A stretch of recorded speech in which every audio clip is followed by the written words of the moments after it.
Afternoon. Good afternoon. Come and get these spiritual principles. Absolutely. This is the way to ground us in 2021. And for anyone who's not showing their face in video, we really welcome you if you are so inclined. We'd love to see faces on the screen. Yes, yes.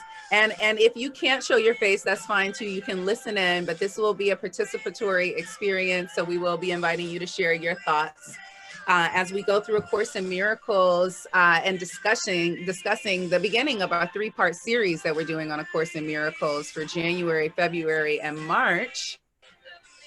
So who is familiar with A Course in Miracles? If you can use the chat or by a show of hands. I know my Aunt Lizzie is familiar with A Course in Miracles. So this may be new to a lot of you, which is actually great and exciting. Natalie says, yes, she's familiar. Camille is familiar as well. Great, yes. So if you're familiar, then you know why we subtitled this, Get Your Shift Together, because it is definitely a paradigm shift when you take into consideration these principles from A Course in Miracles. All right. And one thing I want to add, just for those who are joining us either for the first time or certainly were with us in 2020, we were doing these on a weekly basis every Wednesday. We've now sort of transitioned to doing these once a month, the first Wednesday of the month. And as Amber referenced, we now realize with so many topics that we have planned for you guys, so we hope that, you know, we see you month on month. We're focusing now on a certain theme and topic on a given quarter, so that, you know, it doesn't feel like a drive-by, that we can really hunker down and hone in on some of these themes and principles. We're going to be covering things on a professional level around what our work life or careers look like, as well as personal. So we thought we'd go a bit narrow and deep as opposed to broad and wide. So we're kicking off 2021 in that fashion. Yes, yes. So it's 12:34. I think we're just about to hit 12:35. So we'll go ahead and kick it off and get started. So welcome everybody to the Purpose-Driven Professional Lunch and Learn, formerly known as the Wednesday Lunch and Learn. I am one of the co-hosts, Amberly Forrester, here with my lovely other co-host, Michele Brown. And we are really excited to come to you with our first Lunch and Learn series of the year. As you may know, we do these every first Wednesday of the month. And as Michele mentioned, this was formerly the Wednesday Lunch and Learn. And we'll talk to you a bit about why we changed up the format just a bit. But just before that, I'll say that I am a coach and a trainer and a positive psychology practitioner. I'm also the founder of Quartz Wellness Collective, and it has been my absolute honor to work with Michele. Ever since quarantine started, we started doing these back in March of 2020, and here we are still continuing to do them. And just excited about being with you again this day and this year and this month, and happy to jump right in. So Michele, would you like to introduce yourself? Yeah, sure. For those of you who don't know me, again, the name is Michele Brown. I'm the principal and CEO of Into Action Coaching. We are a 15-year-old talent management consulting agency. By that, we mean we work with organizations and with individuals. It's all around, we call it customized polishing. So we do coaching and training and some consultation. But, you know, I call myself a self-professed empowerment activist. So the labor of love and the effort and time that Amber and I have put into these series is really a labor of love and my purpose, because, you know, I know we're all born with God-given gifts, talents, skills, and abilities, and the ability to kind of, you know, help women in particular, but people by and large, uncover who they are to be their true purpose-driven, authentic self is what pumps Kool-Aid for me. So I'm grateful to be here and to be co-facilitating this with my partner, Amber. And so, Michele, you just really said it, that purpose-driven core of our existence, and that we believe that as professionals, that when we are rooted in our purpose, and when we're even rooted in what we're discussing over the next 3 months, our spiritual principles, we're really able to show up as the best version of ourselves, as our highest selves. And so when we looked at how we were going to come into 2021, we decided that we wanted to although keep the same format, although just change directions just a bit, with being very intentional about welcoming other purpose-driven professionals and entrepreneurs to join us, in that our subject matter is for personal and professional development. And that's what we think that you love from us. And that's what we love to bring to you. Yet we're always interested in hearing more. So you have our emails because you're here. So many of you have signed up and you've received an email from us. And so we want to hear from you. If there are topics that you want to talk about, or things that you feel, areas where you feel you need support. As Michele and I are both coaches, it is our natural desire to want to help and support you in the ways that you need. So please feel free to reach out to us and let us know if there are any topics that you want us to include in moving forward this year. So I just want to say hi, Victor, and hi, Lottie. We have a man with us, Victor. It's great to have some testosterone in the house. Welcome. And welcome, Geraldine and Camille as well. Good morning, everybody. How you doing? Good morning. Good morning. All right. And so with that, we're going to jump right in. Our discussion today is on creating miracles in 2021. When Michele and I looked at what to discuss in the first 3 months of the year, we really felt like this was a strong foundational conversation or series to have, in that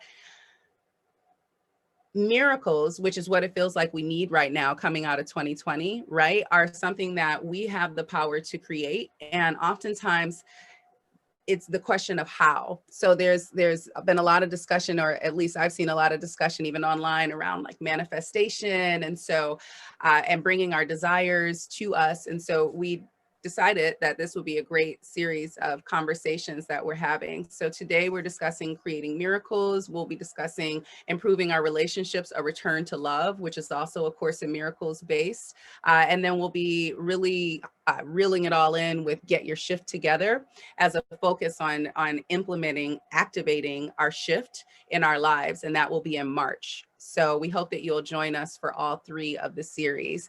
But today we'll dig in and just introduce A Course in Miracles, and discussing the principle that there is no order of difficulty in miracles, which is really fascinating if you think about it. So Michele and I are going to break that down. I want to just start out with giving you a little bit of background on A Course in Miracles, in case you're not familiar with it. A Course in Miracles was scribed between 1965 and 1972. And what does that mean?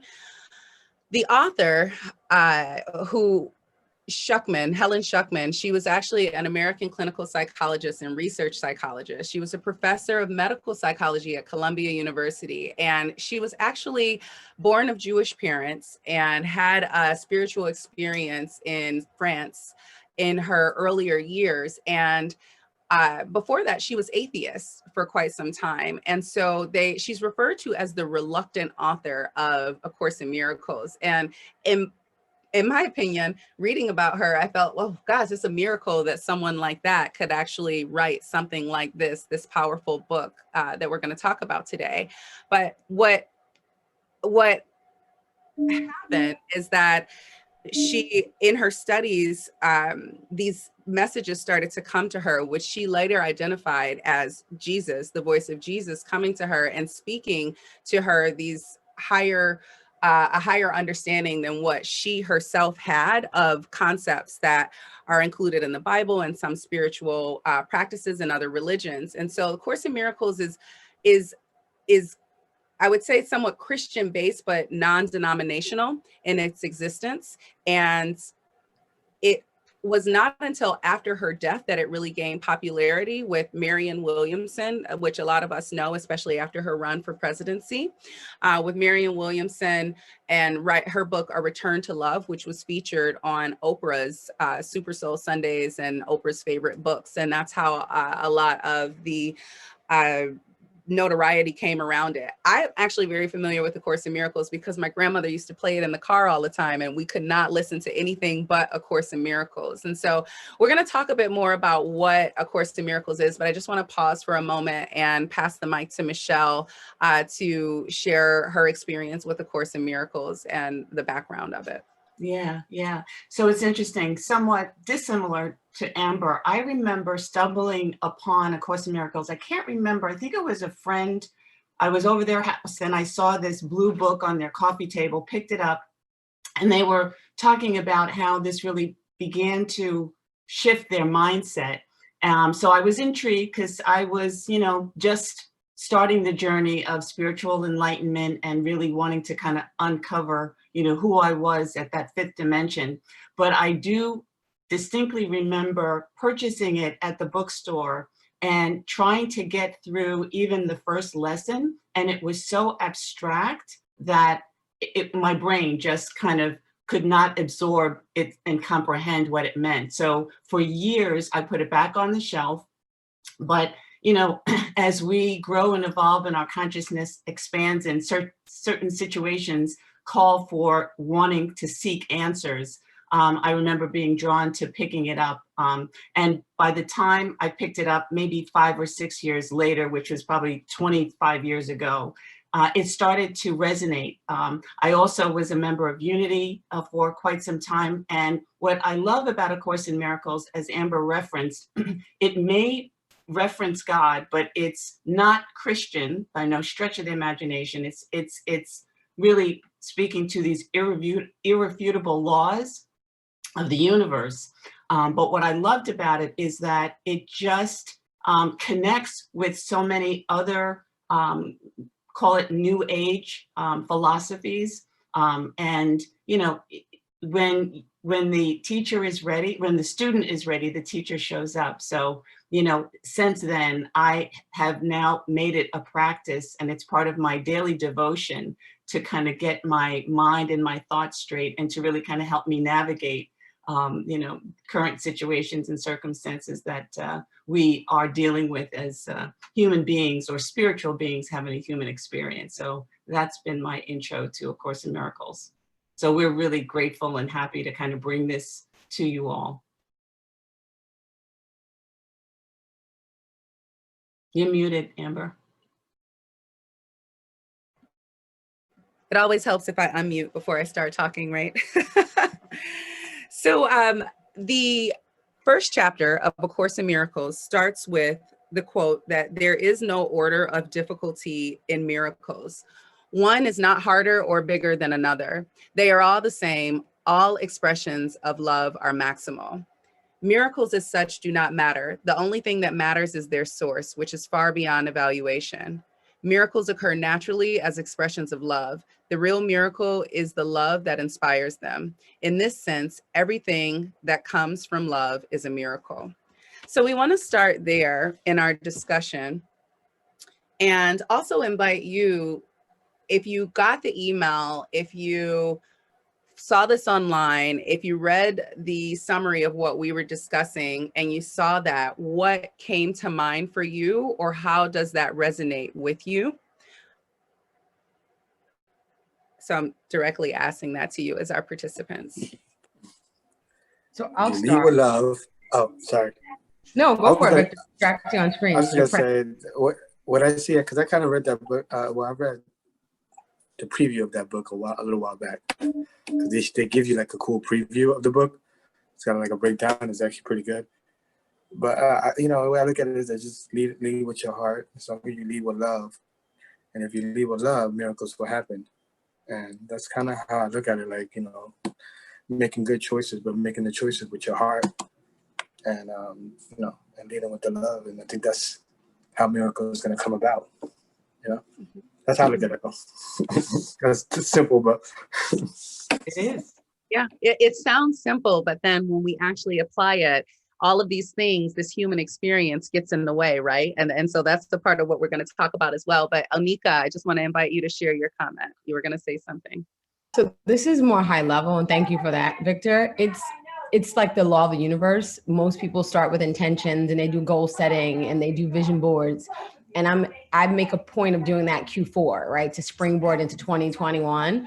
And I imagine everyone's getting a plethora of emails throughout the start of the year. Everyone's trying to get in people's inbox. But A Course in Miracles to me was just an affirmation of something that I'm already doing, right? It's like affirming this is something you need to be in alignment with. This is the trajectory you need to be on. So whenever I see something like this that actually catches my attention and my calendar miraculously opens, it's like, okay, this is in accordance to something I should be doing anyway, right? So it's just to me, the high level, this is what you need, and these are the paths that you need to take, and that communal thought process is what's going to help you get there. Mm-hmm. Yeah. Mm-hmm. Yeah. You know, it's interesting. I love kind of what Victor made reference to, and it's very simplistic, but as human doers, you know, we sort of lose sight of it. So, you know, when we think about miracles, I remember, you know, reading the Course in Miracles, and my reflection on it was based on my Christian upbringing as a Lutheran, and hearing how miracles were conducted, you know, during the time that Jesus walked the earth, right? Moses parting the seas, and, you know, staffs being turned into wine, etc. And thinking that miracles were so beyond my capability, right? But, you know, what we're realizing, and Victor referenced it, is miracles, the foundation of them is really just love. And one of the lessons in A Course in Miracles makes reference to what is not love is fear and nothing else. I remember hearing and reading that for the first time, and it really blew me away in its simplicity, because, you know, it's love that will cast out fear, and miracles quite serendipitously can be created in any form and in any area of our life. When we recognize who we're being, we're going to talk a lot about how to put that kind of in place, because we talk about it on an esoteric or theoretical, but, you know, when we're mindful of who we're being, how we're interacting with people, what thoughts we're having at any moment in time, the question is, am I being love? And when we're being love in the way we're responding to life, we're creating miracles. And then exponentially, the law of attraction takes hold, and, you know, our life begins to sometimes look unrecognizably different. So yeah, I love, Victor, how you kind of made reference to it as a foundation. I think one of the most to follow up on Anika, I think I'm sorry. Go ahead. No, go ahead, Victor, go for it. Go for it. No, just following up on Anika. You know, what she was mentioning is pretty much we have to make choices every day, and those choices have to be like positive. You know, we make all these different, simple, from holding the door from somebody to let somebody go past you in the car, to the different choices are, you know, it could change lives. And, you know, if we make good choices and make choices with love, that's how miracles are going to happen. So, Victor, that's a really good point, and that's a part of what the book highlights early on, is that we have to train our brains, that an untrained mind can accomplish nothing. And so when one of the most profound principles in the book for me, which is highlighted in A Return to Love, is that all of our emotions come down to love or fear. And that for me was such a major check of myself in the moment, such an applicable question that I could go to of, am I doing this out of love or out of fear? And that simple statement, that simple principle helped me to recognize that although I felt that I'm a loving person and that I'm an upbeat and positive person, that there are times when insecurities creep in, or when judgments creep in, and those are not coming from a place of love. And so the course correction that can happen in that moment of, wait a minute, back it on up. How would this look if I came from a place of love? And I started to ask myself that question when in challenging times, if I was feeling a negative emotion, I would recognize that this is coming from a place of fear. And at first I rejected that a bit, because I'm like, I'm not afraid of that. What does that mean? However, it's not that you could be afraid of the situation that is happening, but afraid of what's beneath it. And so if it's an insecurity, we're afraid of what someone thinks, or if it is a judgment, then we're a judgment of ourselves, then we could be afraid of, again, it could go back to being afraid of what someone thinks. But that was just a major check for me, and one of my favorite principles of the book.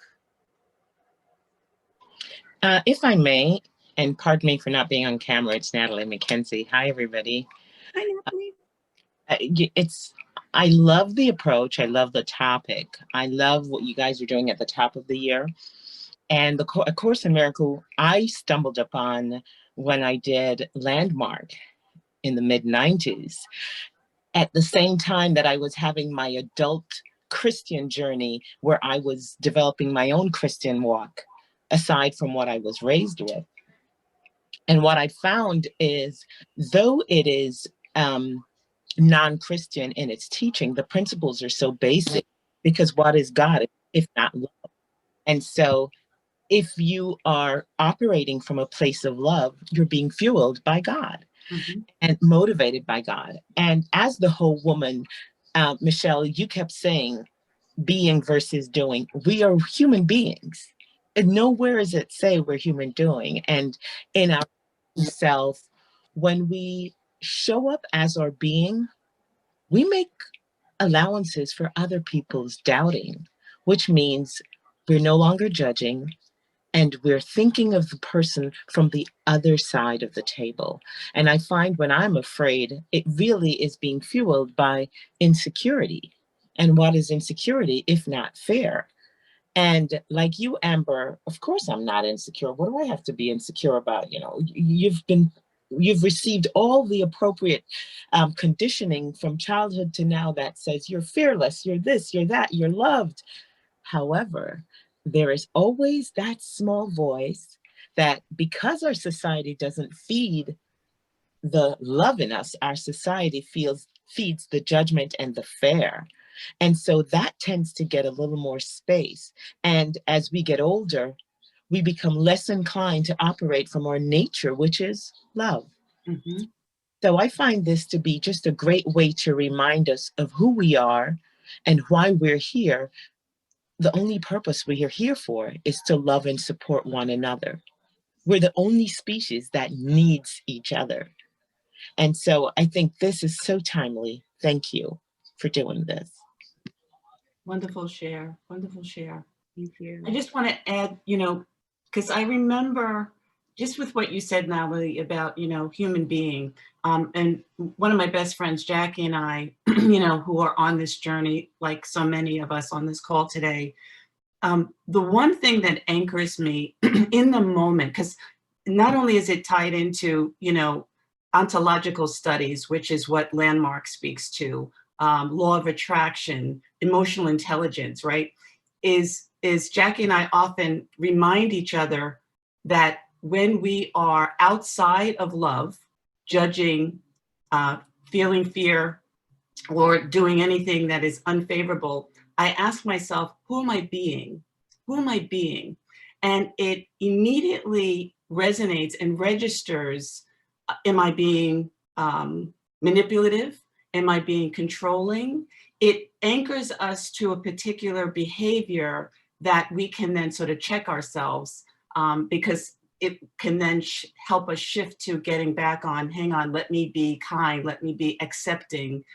So sometimes reflecting on and asking ourselves the question in the moment, is who am I being, will snap us right back into our true identity. Yeah. I really like that we are human beings, not human doings. I had to write that one down. That's good stuff. I see you taking your notes, Victor. And so Natalie, what you said is really a lot of what the book speaks to when you talk about, you mentioned, and I'm not saying it in the exact words, but how society trains us, what our experience out there in the world, how we get these layers on top of us that cloud our judgment, that dirty up our lenses, right? And so the workbook, there's the book of A Course in Miracles, and then there's the workbook, and the workbook has 365 lessons, one lesson a day, if you will, for a whole year. And they're really designed to aid you in undoing the way you see things now to acquire a true perception. And so I just want to invite us to talk about what true perception is for a moment, as we've already touched on that. And as the goal, what does that mean? What is a true perception? Because that's really the foundation, the love and the true perception, and training our brains is the foundation of A Course in Miracles. So Michele, do you want to take that? How do you define true perception? Yeah. So how I define perception is the lens that I want to see things through, right? So there's an expression that says, we don't see things as they are, we see things as we are, right? So when we think about, I mean, you know, if we think sometimes granularly around two different people can experience the same situation and come up with two different interpretations, right? That's because we each have different perspectives and perceptions. So in order for us to, at least for me, I'll speak in first person, when I think about how I want to align my perception with my divinity, with my highest self, I think about what are my thoughts, right? Our thoughts, and this is even what's made reference in A Course in Miracles, our state of mind is conditioned around our thoughts. This is how we are co-creators, and this is how we manifest things in our life, is by nature of how we're thinking and even how we're interpreting things.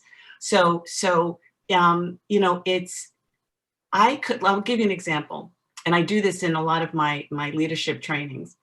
Think about driving on the highway, could be on, you know, the turnpike, and you're in the middle lane going at about maybe 65 miles an hour, and someone in the left lane shoots in front of you, almost causing you to, you know, go into the right lane because they immediately are trying to get to the exit to go off the off ramp.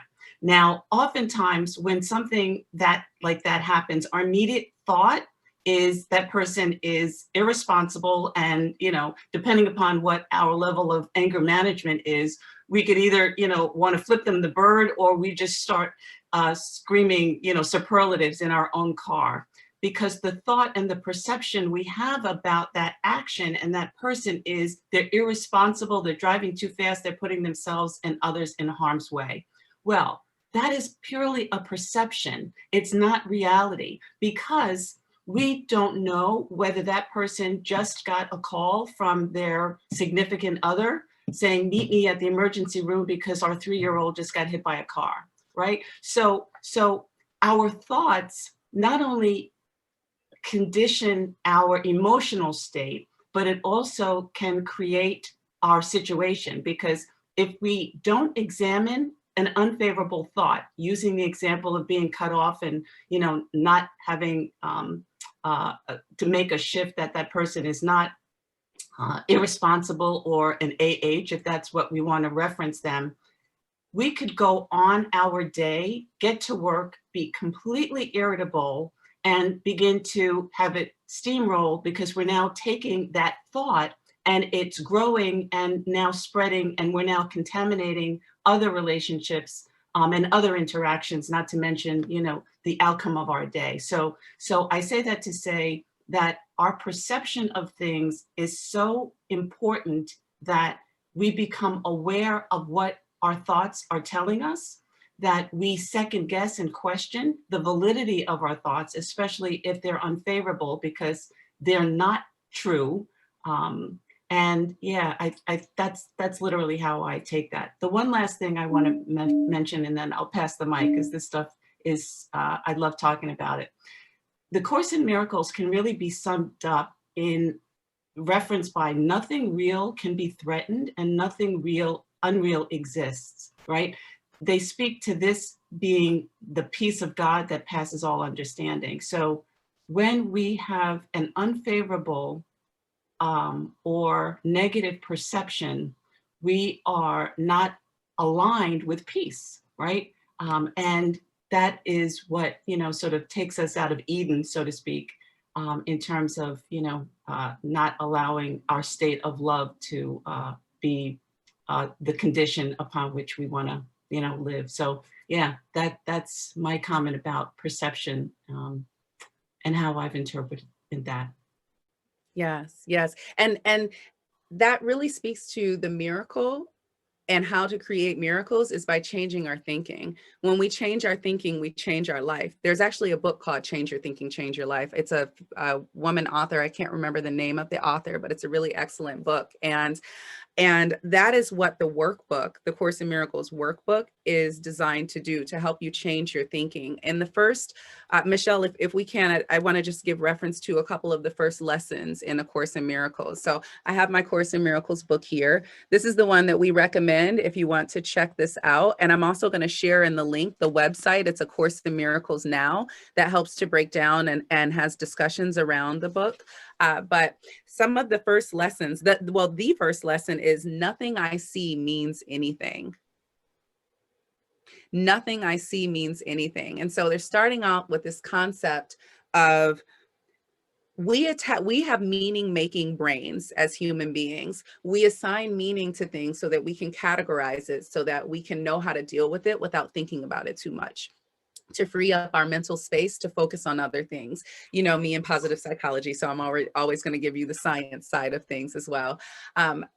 But we are assigning meaning, categorizing things so that we know how to deal with things without having to put in too much mental energy, right? But what happens in our lives is that we're assigning meaning, and we tell ourselves these meanings over and over again. And so what happens with the thought that you have over and over again, it becomes a belief.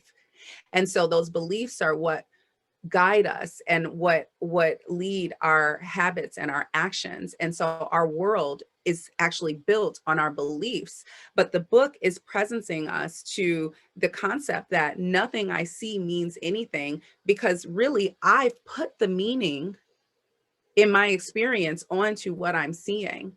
And so then it goes in to continue to say, one of the other things, I only see the past. And so we're seeing the past, we're seeing what it was that we have experienced in current situations when that may not be the case. And I felt that that was so powerful, and it really made me take a step back and look at how true that is in my life. And so I'd like to also invite other participants of the Lunch and Learn, as well as Michele and whoever else, but just to comment there on nothing I see means anything, and how when you apply that or look at that, you're giving meaning to things in your life, how that impacts you or resonates with you. Anybody gonna talk? I was gonna say something because it does resonate with me. It resonates with who I am now and who I was 10, 15 years ago, because I see people that probably haven't seen me in 5 years, haven't seen me in 10 years, haven't seen me in 15 years, and they see the same person that they saw back then.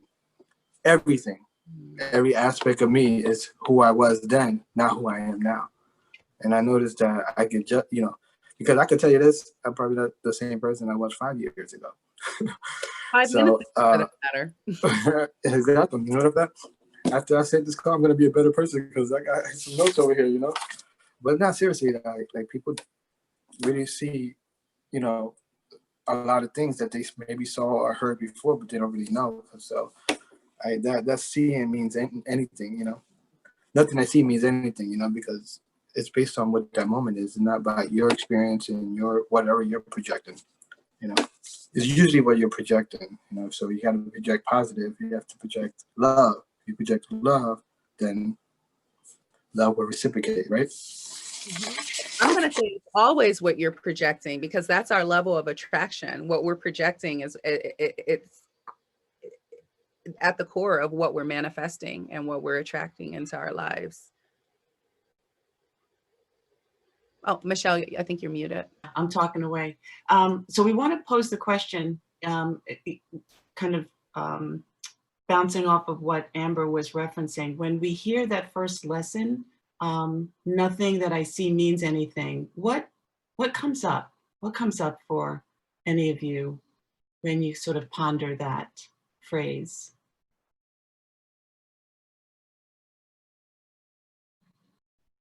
I guess for me, that reminds me to focus on not what I see is necessary, not what I see is necessarily true.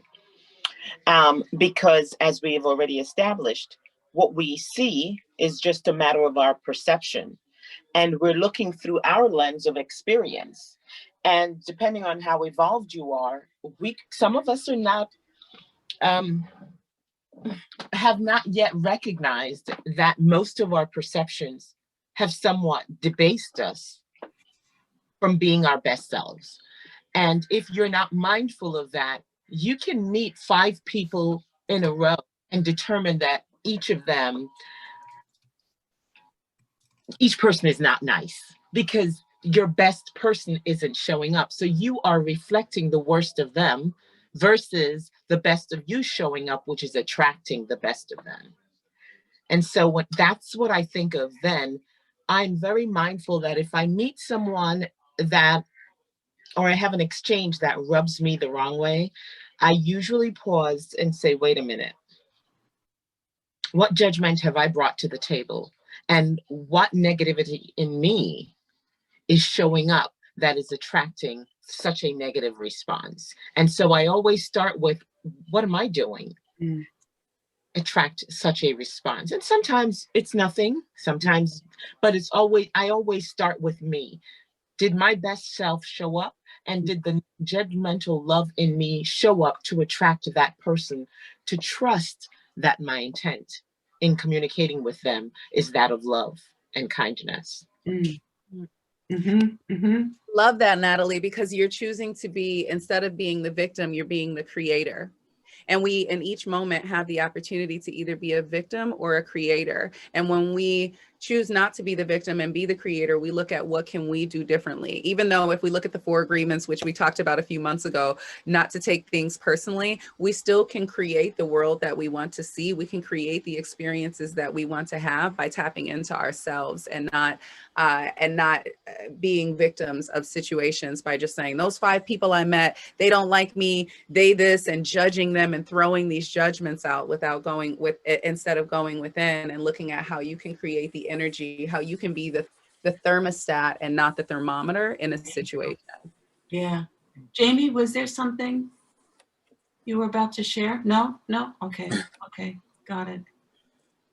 Goes back to being intentional, like you said earlier, all your intentions, like listening with intent to understand, talking to people with good intentions, responding with good intentions. Yeah. Go back to what we talked about earlier. Yeah. Anyone else want to share how they are or have interpreted or are interpreting that lesson? Nothing that I see means anything? Because it's a real kind of radical perspective. Michele, it's pretty much living judgment free. So, right? It's like not judging a situation, just going into every situation with zero judgment, zero expectations, just understanding, trying intention to understand, right? That's pretty much what that means. I think that's how I look at it. I mean, what's interesting, Victor, and it probably will resonate, it's easier said than done. Yes. As Natalie referenced, and this is what we learned in Landmark, because I too have gone through the program, we are story making machines. Even Amber made reference to that. We make meaning. It's the ego part of our humanness. And it's so automatic. It comes through the back door. And if we don't catch ourselves, we're off to the races, feeling that the validity and feeling some truth in whatever that interpretation is. And yet what A Course in Miracles teaches us, because it wants to guide us back to the peace that passes all understanding, the answer is not in what our judgment or our interpretation tells us. When we can master the ability to suspend judgment and just wade in it. Like, I don't know what this means. I don't know what I'm supposed to do with what they just said to me or what I've just experienced. When we are able to suspend a reaction, the miracle of either our higher self, or we want to reference it that way, or spirit, or whatever the higher source is, will bring and illuminate the answer to us and bring about the right and true, with a capital T, interpretation, so that, we can truly experience what that situation was intended to bless us with, right? But because, the ego part of us, the lower self part of us, wants to immediately analyze and interpret, and the society and world reminds us of that. And that's why we have these reality shows and people are just fixated on, you know, being unkind, and we just love drama. When we can suspend and negate that tendency, that is where, you know, we can create miracles. But it's a muscle that we have to perfect and fine tune, and it's, you know, a lot harder. But it's a lot easier said than done, but it's possible. It's the practice, right? And I think that to me is what spiritual really means, is if you look at the word spiritual, ritual is at the core of it, right? And so the habits, the rituals, the practices that we're putting in place to train our brains in order to get the results that we want. And so it's what you said brought me to that, Michele, that spiritual and ritual. So what are our rituals? What are our habits? And I think this is such a perfect time of year to question ourselves of what miracles do we want to create in 2021? And do our habits, do our rituals, do our practices support the miracles that we want to create? And that's a really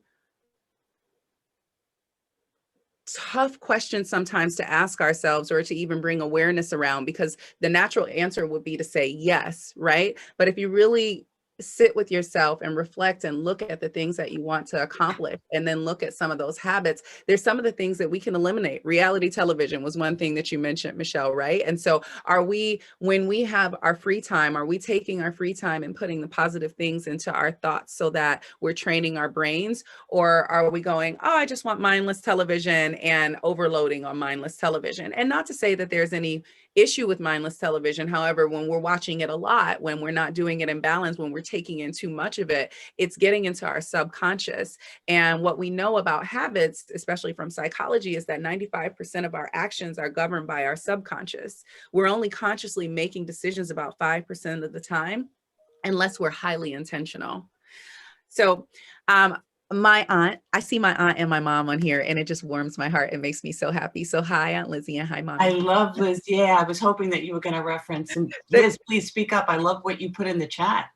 Yeah. And for those who are on Facebook, I'll read it and give Liz just a second. I'm not sure if you're working and can unmute, but I'm going to read your quote that you put in the chat, because the folks on Facebook cannot see it. But if you're able to unmute, I'd love for you to do so and expand upon it. You said, love the words best self. We can only change ourselves and meet others just where I think you meant to say where we are in the moment. A lot of time being our best self, nothing but love, brings a higher energy to others and helps them to bring balance. Mm-hmm. For me, it just, well, hi everybody. I'm Amber's aunt. For me, a lot of what's going on in the world has made me turn within and to really work on myself, because until I feel you work on yourself, and you can't meet anybody else in a place of love. And I spend a lot of time, whether it's meditating, whether it's reading. My mom passed not too long ago, and she definitely was an avid supporter of Course in Miracles, Unity, and all. And she taught us a lot, and I've learned a lot. And I think really a lot was subconscious initially.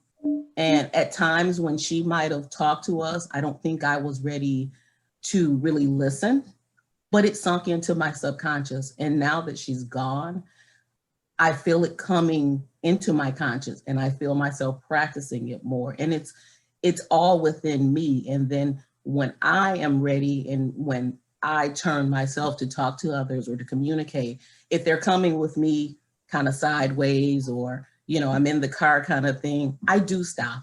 I do bless the person, actually, you know, and wish them well.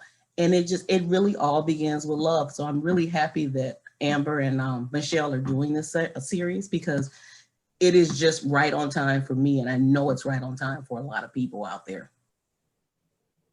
Well said, Liz. You know, one of the reasons why Amber and I sort of chose the theme of miracles to kind of kickstart the year, boy, oh boy, do we need it, right? There's been so much turmoil and upheaval politically, socially, injustice, etc.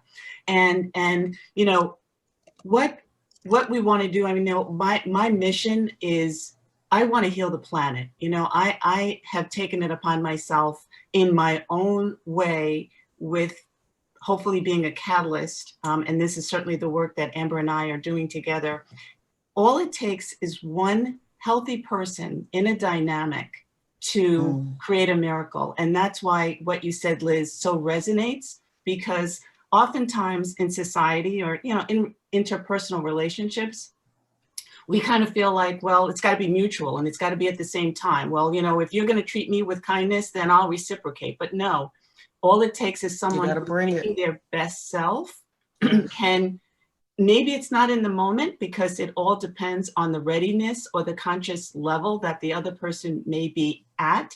But when we are showing up to the best of our ability, you know, going high, as Michelle Obama says, when someone is going low, right, you know, we can be a catalyst for change. And this is what I certainly would love to see in 2021 and beyond, that we can have this sort of whole transformational shift in terms of, you know, bringing about sort of harmony and unity. But, you know, sometimes well, I know it just starts with us as individuals and human, you know, beings. And what we do. So yeah, I love what you said, Liz. So we've got about another couple of minutes before we wrap up, and just want to open the floor for any questions or any comments that may have come to you as we were talking over the last 40, 50 minutes or so. I'm Amber's mom. Hi. Oh, sorry. I'm sorry. Is that Amber's mom? Yeah, go for it, Pam. Yeah, I just,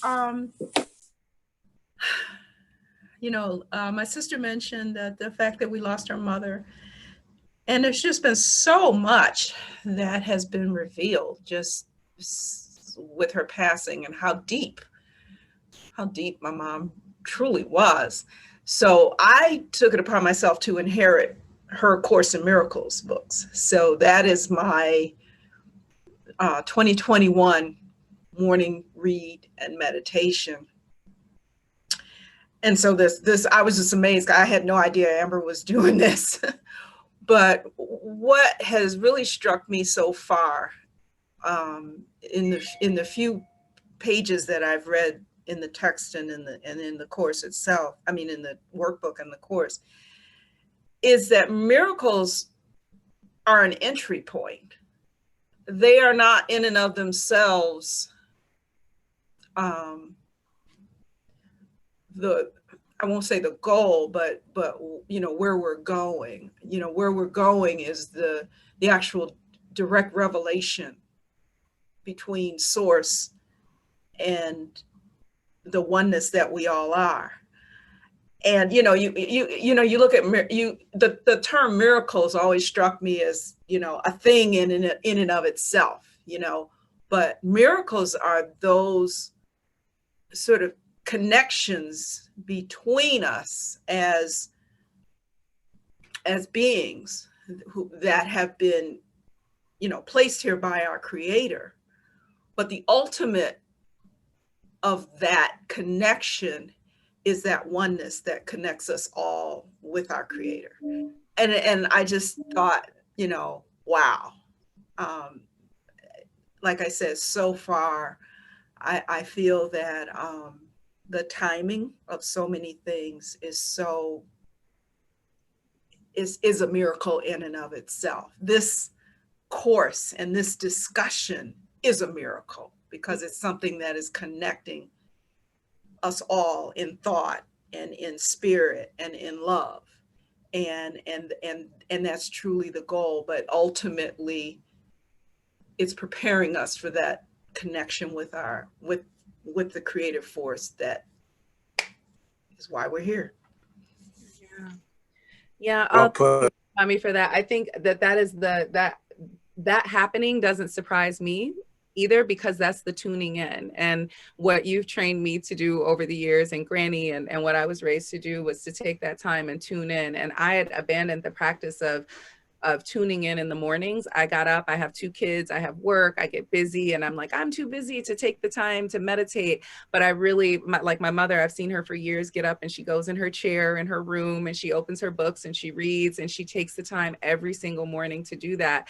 And I got so many messages from the universe when I asked, what is it that I need to do? Who do I need to speak to? Where do I need to go? I just kept getting a resounding, you need to get up and make the time to tune in the morning. Do not ignore that time, because that is the ritual in the spiritual. That is my habit and my time to re-presence myself and to take the time to tune in for the day and set intentions. And in that way, the day goes so much better, and connections, things like this happen where things are all in divine order, as we say. It's before all of that crazy energy of everybody waking up and their thoughts are going everywhere and their energy's going everywhere. If you can capture those moments at the beginning of the day, or, you know, that time between 4 in the morning and 6 in the morning, that's when sort of like the pathways are a little less congested. Let's put it that way. Mm-hmm. Mm-hmm. Yeah. Mm-hmm. Yeah.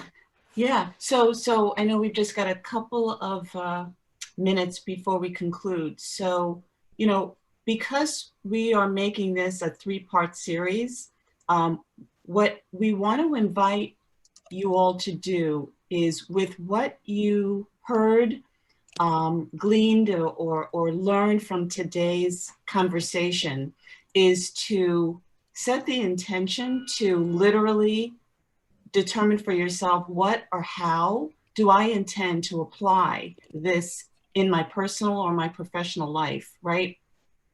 We don't want this to just be an intellectual conversation. We're inviting you to apply it and hold yourself accountable to, you know, what one thing you may do differently or better that's going to not only manifest a miracle. And I love, Pam, how you explained it. What I interpreted what you said is, the miracle is in the process.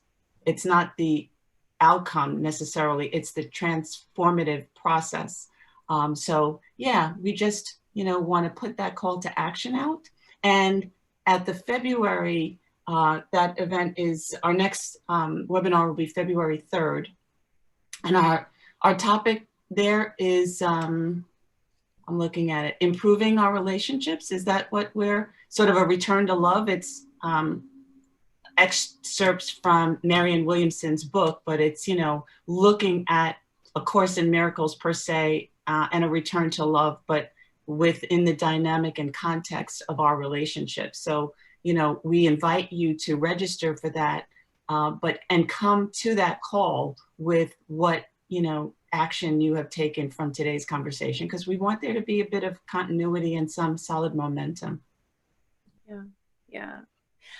So I just want to also give light to the comment that Lottie made in the comments, where she said spear ritual and the ritual being at the core, and she gave the little mind blown emoji. And Lottie, I felt the same way when I looked at that. And so, as in addition to that call to action, or not in addition, just in light of that call to action, just looking at what that looks like on an everyday basis, what that looks like, how do we remind ourselves? We can all say right here and now, yeah, sure, I'll do that. But like, how do you hold yourself accountable, or find someone else to hold you accountable? Is it that you set a reminder on your phone? Is it that you change up your morning routine? But how are you going to create miracles in 2021? Mm-hmm.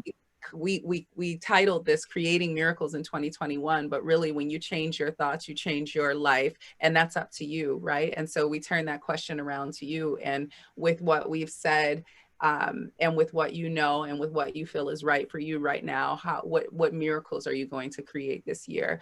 That and I'll just quickly say that there's no order of miracles. The reason that quote, or what that quote means to me at the core, is that because it is the change in mindset, it's not the size of the miracle. God, the universe, isn't sitting and going, that's too big, that's too small. Those are our judgments. That's what we place on our expectations, right? But it's more of what we're thinking, how we're approaching it, what our rituals and our habits are, that are going to bring us the miracle, not the size of the miracle. So I encourage you to dream big and to set big intentions for this year. Yeah. Thank you. Pam, you said earlier, it's funny, I watch you and Amber talk. You talk exactly the same. Use your hands exactly the same. you know, it's like exact. It's amazing. It's amazing the how you sound too as well. So eloquent. But no, I just wanted to say, I mean, you said the miracle is just the beginning. It's the first door open into whatever the universe is has for us. But the miracle is just opening the door. Yeah. That's just the beginning. It's a noticing. First of all, as Amber just said, there's no sort of hierarchy of miracles. There aren't like better things than other things. And the fact that you notice, that's what got, there was a line in The Color Purple, I can't tell you what it was, but that she talked about just noticing the miracle of a flower, or the miracle of an interaction, or the miracle of something that just seemed to be sort of a coincidence. Once you begin to notice these things in your life, they attract because you're recognizing how the universe is working in your favor. And it's all about one of the principles or laws. Amber and I were talking about that. It's all about more of the same. What is coming to you is going to stick to what's already there. That's like it. And that's why noticing the little things attracts other things that stick to that. And it's more of the same. And it can go in a way that you don't want it to, but it could, but this is the same principle in operation, whether you feel like it's expanding or going the other way. It's all up to you. The upward or the downward spiral. Yeah. Because you open the door, because you're open for it. If you're open for whatever universe has to offer, then it's going to give it to you. Right. So, more of the same. Beautiful. So, God would be mad if you walked by The Color Purple and didn't notice it. That's it. Thank you, Lottie, for that. Thank you.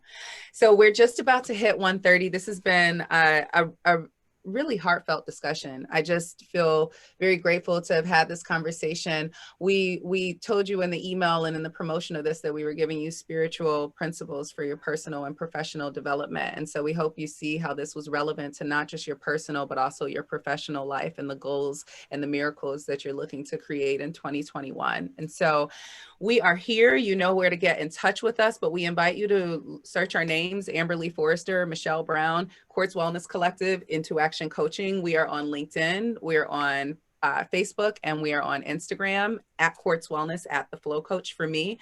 Michele is at Brown Mick. Yes. And you'll see our page. We'll put the link below in the caption so that you can sign up, and hopefully you'll join us for February 3rd and March 3rd, as we'll be continuing to talk about A Course in Miracles, like we said, in relationships, and then actually putting all of these concepts into action in March is what we'll be discussing. So thank you so much for joining us. We're really glad and grateful to have you with us, and we will see you next month. Michele, if you have anything else to say, don't let me close us out too quickly, but I just want to respect the time now that it's 1:31. No, love, you said it all. This was great. All right. This is